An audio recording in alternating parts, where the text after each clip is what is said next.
Hola profesor, hola Cristian, soy Javier Delgado y explicaré el proyecto Hormigón Armado y las diferentes etapas que se abordaron. El objetivo del proyecto se basa en un diseño de vigas y columnas de hormigón armado de un pórtico. Se divide en tres entregas. La primera etapa es un análisis de la viga simple o doblemente reforzada, no se sabe. Se tienen los datos y con esto se realiza la mayoración de las cargas. Se hace un análisis de viga simplemente reforzada. Se hace análisis estructural del marco para viga y columna. En el caso de la viga se obtienen las reacciones y se calculan los diagramas ya sea de momento y de corte. Para la columna, como es empotrada, también se sacan reacciones, también un momento en A, y se hace el cálculo de los diagramas. Para este caso, diagrama de momento y diagrama de fuerza axial. Si la viga es simplemente apoyada, la resistencia requerida será la carga mayorada por la luz al cuadrado dividido en 8. Luego se realiza el cálculo del momento nominal y se procede a hacer el cálculo de las cuantías, en este caso cuantía mínima, cuantía balanceada, cuantía máxima y cuantía de diseño, que por lo general se ocupa el 90% de la cuantía máxima. Sin embargo, debido al alto sobredimensionamiento que presentaba la estructura, se utilizó solo el 70% de la cuantía máxima. El equilibrio interno, que se hace mediante el cálculo de la altura efectiva y el área de refuerzo. Con esa área de refuerzo podemos entrar a esta tabla y obtener que se van a utilizar 4 fierros con un diámetro de 28 milímetros, con un área de refuerzo de 24,63 centímetros cuadrados. Se hace un versus de cuantía calculada versus cuantía máxima y para este caso cumple. Por lo tanto, es válido el análisis de la viga simplemente reforzada. Además, se debe analizar la resistencia requerida, que en este caso también cumple, y ver que el sobredimensionamiento no sea superior al 10%. En este caso es solo de 1,85%. Luego se ven los anexos. Se debe realizar un esquema de la viga, para este caso es simplemente apoyada. Se ven los esquemas de deformación y tensión. Y se utiliza un área de refuerzo de 35 centímetros cuadrados, lo que da 6 fierros con un diámetro de 28 milímetros. Luego se hace el cálculo de los parámetros necesarios. Para el caso de B se invierte con respecto a A, debido a que ésta está en voladizo, y también cambia el área de refuerzo a 20 centímetros cuadrados. Por lo tanto, se van a estimar 8 fierros con un diámetro de 18 milímetros. Luego se hace el cálculo de los parámetros. Igual para el caso de la viga T. Se hace el diagrama de formaciones, de tensiones, y luego se ve lo que es el área de acero dispuesta para estimar que se van a utilizar 6 fierros con un diámetro de 28 milímetros. Y luego se hace el cálculo de los parámetros. La etapa 2 tiene que ver con el diseño de corte y flexocompresión. Diseño de corte de la viga. Primero se analiza lo que es el diagrama de corte analizado en la etapa 1 y se ve que el corte máximo es de 170,3 kN. Luego se analiza para una distancia de I3D lo que es la cortante última y luego se procede a calcular la cortante del hormigón. Luego se debe calcular la cortante de acero requerido, ya sea para una distancia de I3D. Con esto se utiliza el más desfavorable y se procede a analizar la armadura a corte mínimo, con el caso más desfavorable pensando en magnitud, sin prestar atención a los signos. Ya considerada la armadura a corte mínimo, se determina el espaciamiento máximo que tendrán los estribos. Para este caso se debe utilizar el menor de los tres, para el espaciamiento máximo, es decir 24,8 centímetros. Sin embargo, con fines constructivos se utilizará un valor de 20 centímetros. La elección de los estribos, primero se debe haber un cumplimiento de la norma, que la armadura a corte sin ramas debe ser mayor a la armadura a corte con ramas. En este caso cumple. Y se hace la elección de los estribos. Se estima la utilización de estribos del FI12 a 20 centímetros con una armadura a corte mínimo de 5,65 centímetros cuadrados. Luego el criterio de diseño, que puede que haya un cambio de sección, por lo tanto tenemos que analizar que el BS no exceda 4 veces en BC. En este caso no lo supera, por lo tanto no se requiere un cambio de sección. Luego se hace el anexo de diseño a corte. Se realiza un esquema del tipo de fisuras que se pueden observar en la viga considerando los efectos de flexión y corte. Aquí se puede observar una grieta de corte por flexión que se dan como más al centro, mientras que las grietas de corte en el alma se dan más en base a lo que es la armadura. Para B se debe indicar el valor de Bn, considerando que hay un aporte de B interacción en un 5% con respecto al BC y B dovela de un 15% del BS. Bueno, aquí se asume que la falla que se produce en el exterior es máxima, por lo tanto esta va a ser igual a Bn. Aquí se puede observar los datos y la fórmula. Luego el diseño flexo-compresión de la columna. Se obtienen los datos y primeramente se debe estimar las dimensiones tentativas que va a poseer la columna. En este caso, como se habla de sección cuadrada, se recurrirá a 55 centímetros de base y altura. Una vez estimadas las dimensiones tentativas, se procede a calcular los parámetros adimensionales, U y V, para ingresar al diagrama de interacción. Al ingresar esos valores nos da una cuantía de 0,036. Y con esa cuantía obtenida se puede calcular el área de acero requerida, que es 108,9 centímetros cuadrados. Llevándola a la tabla de área de acero dispuesta, se obtienen 10 fierros con un diámetro de 38 milímetros. Y con esa nueva área de refuerzo se debe comparar, en este caso perimetral que me tocó a mí, con el área gruesa. Y en este caso cumple. Luego, los anexos del diseño flexo-compresión. Se realiza el mismo cálculo anterior, pero considerando una cuantía máxima de 6%. En este caso, las dimensiones tentativas son una incógnita, porque primero se debe analizar la cuantía. La cuantía que yo más cercana di a un 6% es de 0,054, para poder cumplir con valores coherentes en la tabla que se entrega, en la de área de acero dispuesta. Luego se tiene que ver la cuantía, con respecto a la cuantía se debe estimar los valores adimensionales, con el fin de calzar con las dimensiones tentativas de la columna. Para el dimensionamiento tentativo de base y altura de 50 centímetros de la columna se obtienen valores de U de 0,96 y de V de 0,096.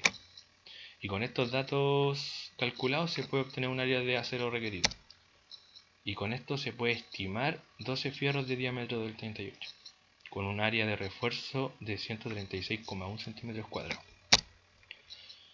Y también se debe hacer la comparación con lo que es el área gruesa, que en este caso cumple. Luego, diseñar a corte la columna considerando corte mínimo. Primeramente se debe calcular la cortante del hormigón para columna. Con respecto a BS, se considera que la cortante última es 0, por lo que se obtiene que BS es igual a menos BC. Luego se procede a analizar la armadura a corte mínimo. Y para poder ingresar a obtener datos en la tabla no se debe considerar las barras. Así que se hace otro cálculo de armadura de corte mínimo, pero sin las barras. Luego se puede obtener el espaciamiento máximo de los estribos. Se debe considerar el menor de los tres valores.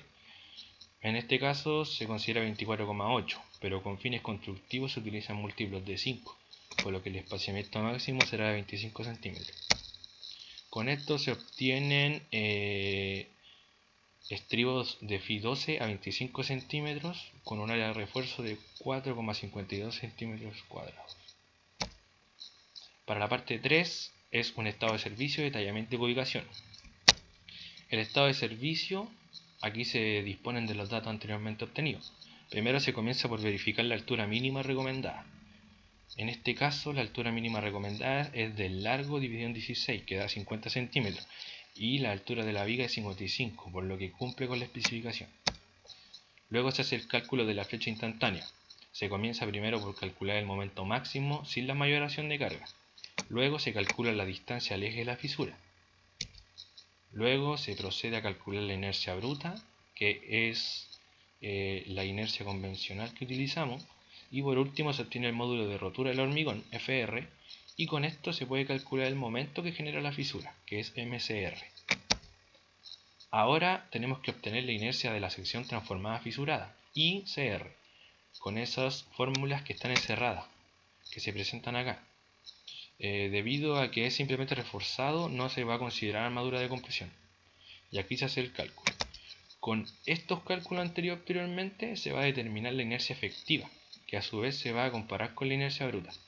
En este caso cumple, debido a que la inercia efectiva es menor a la inercia bruta.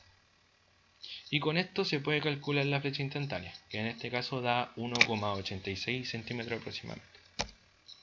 Luego la flecha a largo plazo, que se obtiene con esta fórmula, Para diseño simplemente reforzado, el valor de la cantidad abajo es 0. Y de la tabla 10.4 se puede estimar el valor de la variable del numerador, que es 2. Por lo tanto nos daría una flecha diferida de 2 centímetros. Luego se va a hacer la comparación de la flecha real versus las flechas máximas e instantáneas según el código. Para flecha instantánea se tiene que el código dice que debe ser de L partido en 180, menor. En este caso cumple la flecha instantánea. Mientras que la flecha máxima, en este caso la flecha real da de 3,86, por lo que tanto no cumple, es mayor a la solicitada. Luego se hace el detallamiento, que se debe primero dibujar lo que son las secciones transversales y longitudinales para la viga y para la columna, para tener un mejor entendimiento de cómo se va a disponer la armadura. Se ve el cumplimiento con la norma, ver que se cumplan los espaciamientos mínimos de estribo, los estribos también en columna, y analizar lo que son las barras con respecto, por ejemplo, a los diámetros de barra o al diámetro del árido grueso que en este caso se utiliza. Se evalúa la geometría de ganchos para estribo y barra. En este caso se utilizan ganchos de 135 grados, por lo que como nuestros estribos son de 12, se va a utilizar un diámetro interior mínimo de doblado de 4 veces el diámetro de la barra, y la extensión recta será de 75 milímetros. Acá abajo se hace un cálculo para un estribo de 12, ya que se utiliza el mismo phi para columna y viga. En este caso, como estamos en Chile, se consideran ganchos sísmicos, con un doblez de 135 grados. Y las trabas que se consideran cuando el espaciamiento entre las barras supera los 15 centímetros. En este caso, en la viga hay un espaciamiento de 21,4 arriba, por lo tanto va a necesitar un esfuerzo que proteja esta traba. Y en el caso de la columna va una barra también dispuesta, debido a que se tiene una distancia de espaciamiento entre barras de 17,8 centímetros. El traslape se estima como 50 veces el diámetro de la barra. Aquí se puede observar el remate superior de la columna, que va acompañado de un amarre. Todo va acompañado de un amarre, tiene que quedar bien firme. Y el encuentro viga-columna, que se puede observar acá. Por último se hace la cubicación. En el caso del hormigón se ven los datos de la viga, las dimensiones, y los datos de la columna, que esto nos va a ayudar a estimar los metros cúbicos que se van a requerir. Con esta tabla se ve la dosificación de hormigón por metro cúbico, ya sea para las resistencias que se van a requerir. En el caso de la viga se estima un G35, por lo tanto se va a utilizar un H40. Y como se puede observar, aquí no hay valores para H40, así que se realiza una interpolación de los datos, que en este caso nos da cemento, arena, gravilla, agua. Se multiplican por nuestros metros cúbicos, que son 1,54, y nos va a dar los kilogramos, ya sea de cemento, arena, gravilla o agua. Luego para la columna se estimó un G40, por lo tanto se estima un H45. Se hace la misma interpolación de datos, se sacan los metros cúbicos y se obtienen los kilogramos. En este caso se multiplican por 2 para obtener el valor de 2 columnas. En el acero, para la viga, se evalúa longitudinalmente. Se tienen Fi 28 y Fi 16. Se debe estimar la cantidad, el remate, que es 12 veces el diámetro de la barra, el traslape, que es 50 veces el diámetro, el largo, y con eso se estima una cantidad de metros lineales. Con esta tabla de acá abajo se puede observar lo que es la masa nominal, que está en kilogramos metros para poder estimar kilogramos según metros lineales. También se consideran los estribos, que en este caso los estribos consideran 2 veces el diámetro interior y 2 veces la extensión recta, más el largo del estribo. Y aquí se hace el cálculo de kilogramos de fierro, que se tienen los metros lineales. Como se tienen largos comerciales de 6 metros, se ponen en múltiplos de 6 y se calcula por el factor de kilogramos metro de masa nominal, y con esto se obtienen kilogramos. Para la columna también se hace el cálculo de metros lineales, longitudinal, para los estribos y las trabas. Las trabas también consideran diámetro interior y extensión recta. Con esto se obtienen metros lineales, se acoplan en largos comerciales de 6 metros y se calculan por el factor para obtener kilogramos. Sin embargo, como son dos columnas, se multiplica por 2 para obtener los kilogramos totales. Y con esto se hace la ubicación total. Se suman el hormigón de la columna, de las dos columnas y la viga, y en el acero se suman los kilogramos de fierro. Gracias por su atención.